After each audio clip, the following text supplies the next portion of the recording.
Olá, bem-vindos a mais uma exploração focada. Hoje, o nosso material nos guia por dois capítulos bem densos, né? Romanos 10 e 11. Desafiadores, mas riquíssimos. Exato.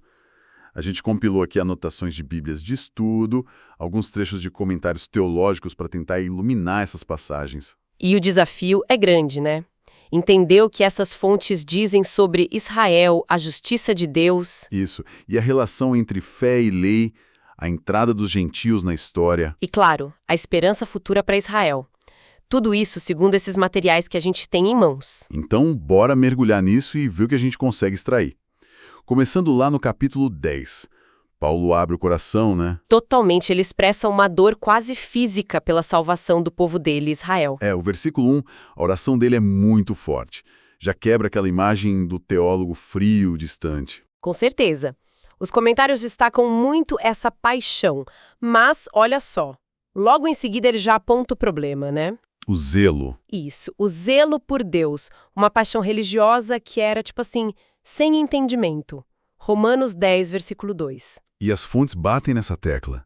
Sinceridade sozinha não adianta se o caminho está errado. Exatamente. E esse zelo equivocado, segundo a análise, fez Israel tentar criar sua própria justiça, baseada no esforço de cumprir a lei, sabe? Em vez de aceitar a justiça que vem de Deus, de graça. Romanos 10, 3. Pois é. Uma fonte até faz uma comparação interessante. Diz que talvez a igreja hoje tenha o entendimento, mas às vezes falta esse zelo, essa paixão. Interessante esse contraponto. E isso leva direto para aquele versículo-chave, o 10.4.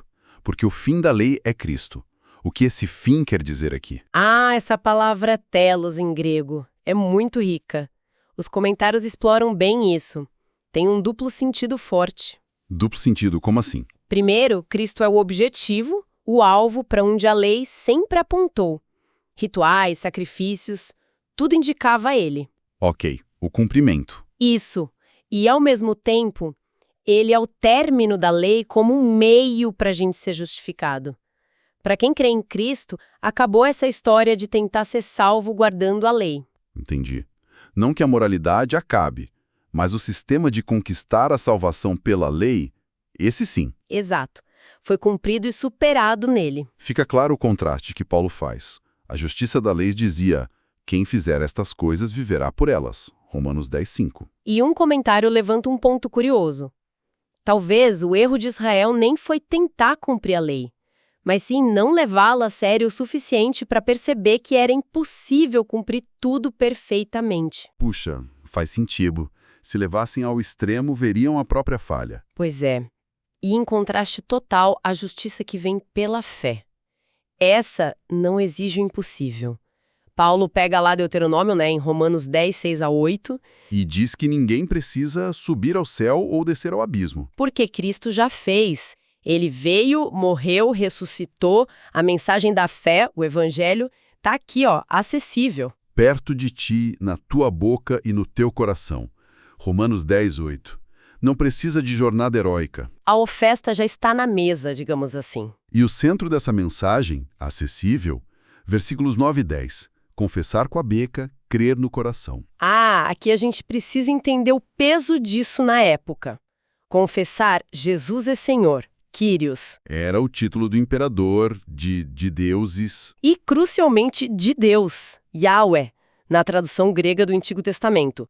Era dar a Jesus a honra máxima, divina, uma declaração radical de lealdade. Entendi. E as fontes são unânimes. Não dá para separar a fé interna, crer na ressurreição, o ato central do poder de Deus, da confissão externa, declarar Jesus como Senhor. São duas faces da mesma moeda. Exatamente. Isso vale para todo mundo. Todo aquele que nele crê não será envergonhado, sem distinção entre judeu e grego. Versículos 11 e 12. Porque o mesmo Senhor é rico para todos que o invocam. Versículo 13. E essa ideia de invocar leva à sequência lógica que Paulo monta, Aquela cadeia de perguntas em Romanos 10, 14 e 15. Como invocar sem crer? Como crer sem ouvir? Como ouvir sem pregador? Como pregar sem ser enviado? É uma lógica impecável que mostra a urgência e a necessidade da proclamação. As fontes destacam como isso valoriza demais o mensageiro. Por isso ele cita Isaías.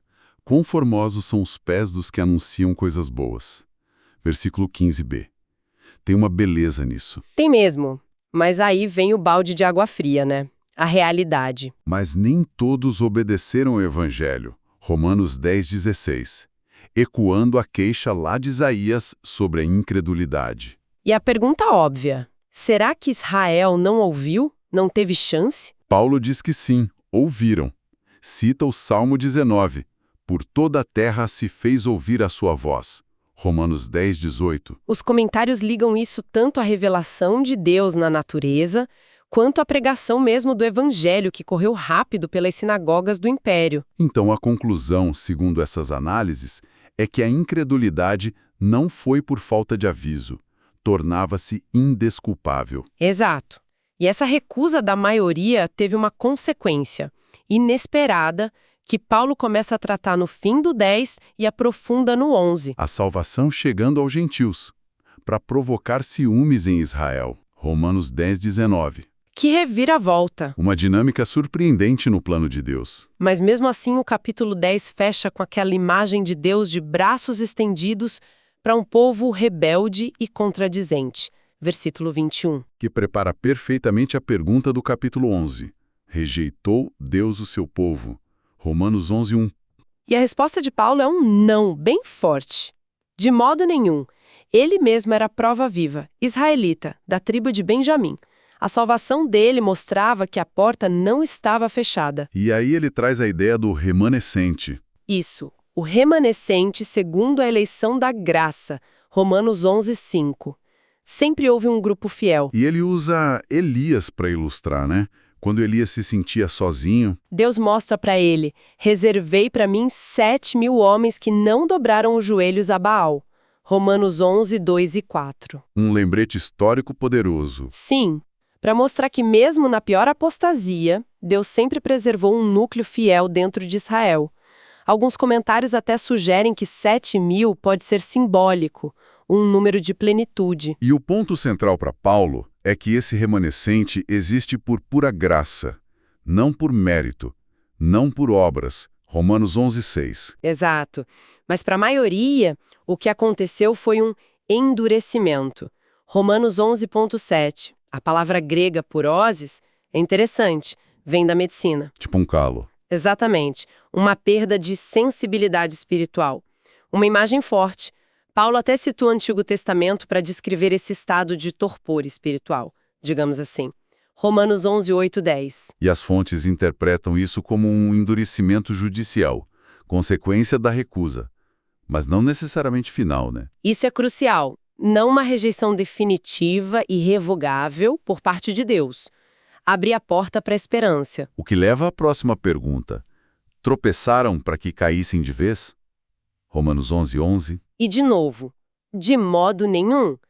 Pelo contrário, a transgressão deles, a rejeição do Messias, virou a brecha para a salvação chegar aos gentios. E com um objetivo final surpreendente, provocar Israel a um ciúme santo para trazê-los de volta.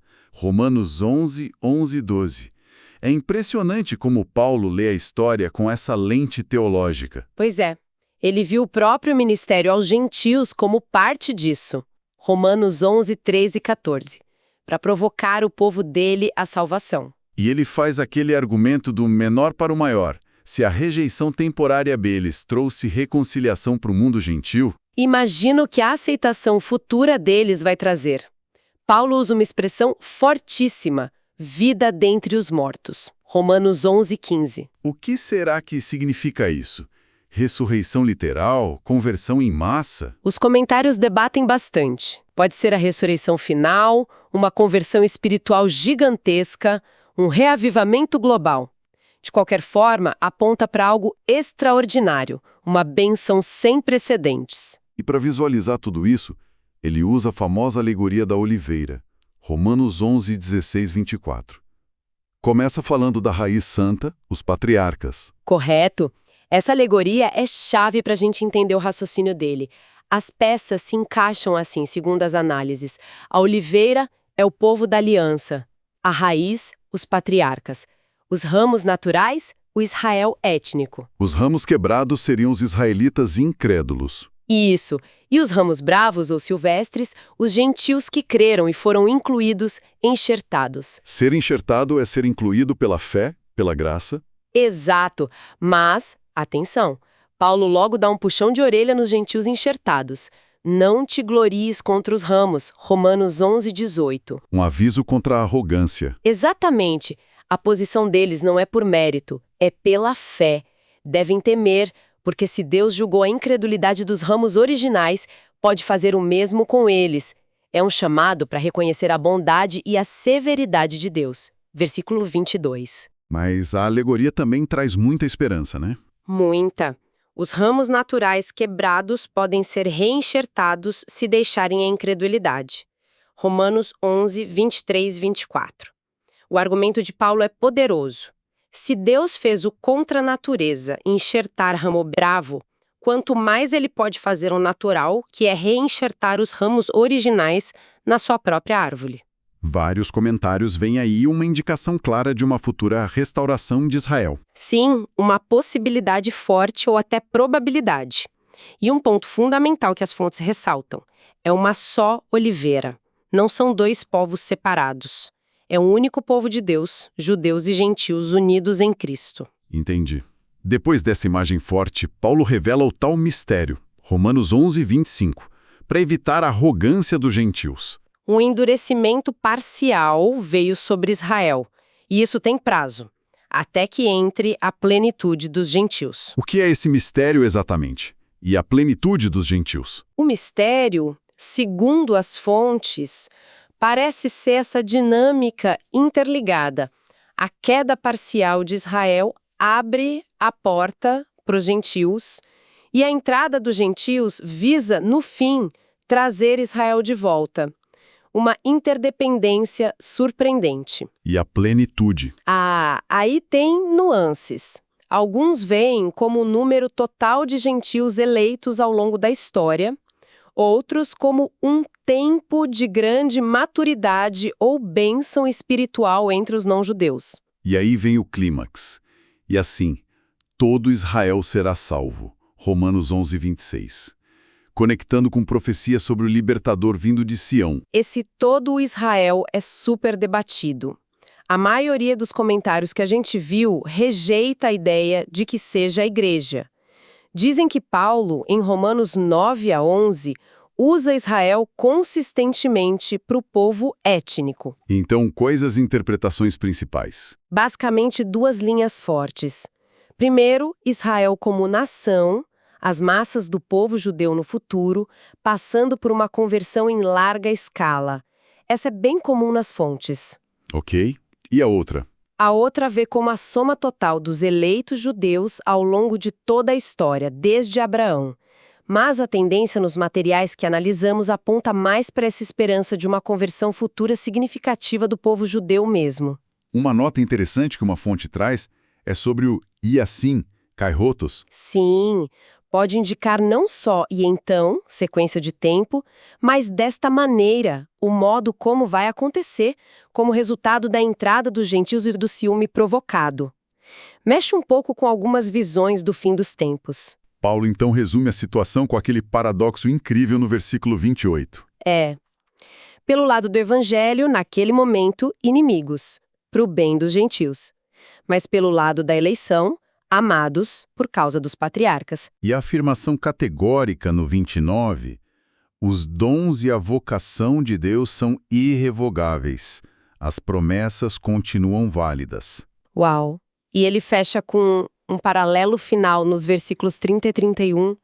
Os gentios, antes desobedientes, acharam misericórdia pela desobediência judaica. E agora os judeus estão em desobediência para que também alcancem misericórdia, através da misericórdia mostrada aos gentios. Exatamente. Seja pelo ciúme, pelo testemunho. E a conclusão no 32 é profunda. Deus a todos, judeus e gentios, encerrou na desobediência, a fim de usar de misericórdia para com todos. Uma fonte importante esclarece que esse todos são os dois grupos, né? Não salvação universal para cada pessoa. Isso, mas mostra que ambos precisam igualmente da misericórdia, e ela está disponível para ambos. Ninguém se salva por mérito. Puxa vida. Depois de desenhar esse plano tão complexo, cheio de reviravoltas, dá para entender a reação de Paulo, né? Totalmente. Ele não se contém. É como se a mente dele explodisse em adoração ali nos versículos finais, 33 a 36. Ó a profundidade da riqueza, tanto da sabedoria como do conhecimento de Deus. Quão insondáveis são seus juízos. É a teologia que transborda em doxologia, em louvor. Como um comentarista diz, é a resposta natural quando a gente vislumbra um pouquinho da grandeza de Deus. É o reconhecimento da nossa pequenez diante dele. Exato. A mente dele, os planos, as decisões, muito além da nossa capacidade de entender tudo. Quem conheceu a mente do Senhor, ou quem foi seu conselheiro, versículos 34 e 35? Mesmo o que ele revela, como Paulo acabou de fazer, ainda tem profundidades que a gente não alcança. Sem dúvida. E o final, o clímax da adoração no versículo 36, a soberania total de Deus. Porque dele, e por meio dele, e para ele são todas as coisas. A ele, pois, a glória é eternamente. Amém. Os materiais ajudam a gente a sentir o peso disso. Dele, ele é a origem de tudo. Por meio dele, ele sustenta, ele age na história. Para ele é o propósito final para onde tudo converge. Deus como o alfa e o ômega, o início, o meio e o fim de tudo. Toda essa história complexa da salvação, com judeus, gentios, reviravoltas, tudo encontra o sentido último nele e resulta na glória dele. Que mergulho intenso, hein? Percorremos hoje, com base nessas fontes, todo esse argumento de Paulo em Romanos 10 e 11. Justiça, fé, lei, gentios, Israel. E tudo culminando nessa adoração à sabedoria e misericórdia insondáveis de Deus. Foi uma jornada e tanto pelos comentários e estudos. E fica talvez uma provocação final, né? Algo para quem nos ouve refletir a partir dessa análise que fizemos. Manda lá. Se as fontes mostram Deus agindo de formas tão inesperadas, usando a rejeição, o endurecimento, como parte de um plano maior para estender misericórdia a todos os grupos, como isso desafia o nosso olhar? Como assim? Para aquelas situações na nossa vida ou no mundo onde as coisas parecem dar errado, sabe? Onde tem conflito, fracasso aparente. Será que essa perspectiva de Romanos 9 a 11 nos ajuda a ver com outros olhos? A ter uma perspectiva diferente sobre a paciência de Deus, talvez? Exato. Sobre a paciência, a complexidade dos planos dele e a necessidade de confiar na sabedoria soberana dele, mesmo quando a gente não entende nada, especialmente quando a gente não entende. Fica aí para pensar.